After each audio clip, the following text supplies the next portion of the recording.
Inniu, be muid ag foghlaim cúig Fhíric iontacha faoi sheangáin. Feithidí. Sóisialta. Nead. Antaine. Scrublachóir. Fhíric hAon. Is Feithidí beaga iad seangáin. De ná, bíonn siad idir 0.8 agus 1 orlach. Idir 2 agus 25 milliméadar fad, ag brath an speiceas. Ainneoin go bhfuil siad beag, tá siad an-láidir, agus is féidir le rudaí tá bhád níos trúmanáid héine iompar.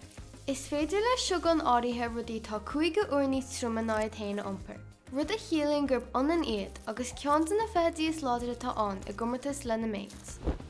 Fhíric Feithidí sóisialta iad na seangáin, agus cúnann siad an grúpaí móra ar a dtugtar cóilíneachtaí.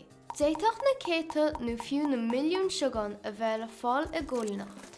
Iad ar fad ag obair le chéile chun neadaíonna, beagáil agus aire thuirt na seangáin óga.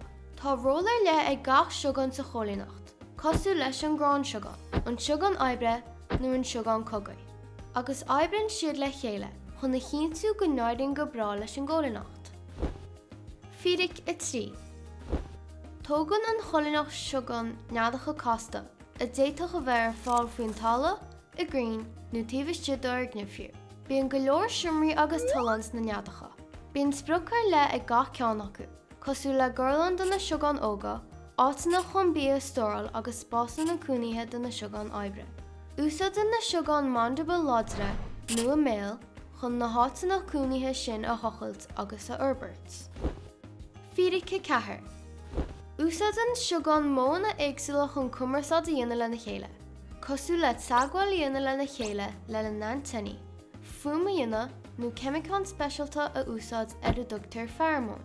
Trí úsáid amháin tas na móna éagsúla sin, is féidir le seangáin ólas maidir le fúintí bia, dáinséir agus faoin áit a bhfuil an nead a roinnt le na chéile, agus cabhrú leis an gcóilíneacht oibriú go héifiachtach le na chéile. Fhíric 5. Tá níos mó ná 10,000 speiceas seangáin an, agus icinn siad rudaí éagsúla, ag brath ar an speiceas agus ar an timpeallacht. Is iletóirí iad seangáin áirithe, icinn siad plandaí agus anmhaí eile. Is creachadóirí nó scrublachóirí iad seangáin eile. Is brá le seangáin Feithidí, síalta, neachtar agus fiú amháin fungus de ithe. Bailíonn an seangáin dileartha, mar shampla, dileoga chun fungus a ásan na nead, fungus a icinn se.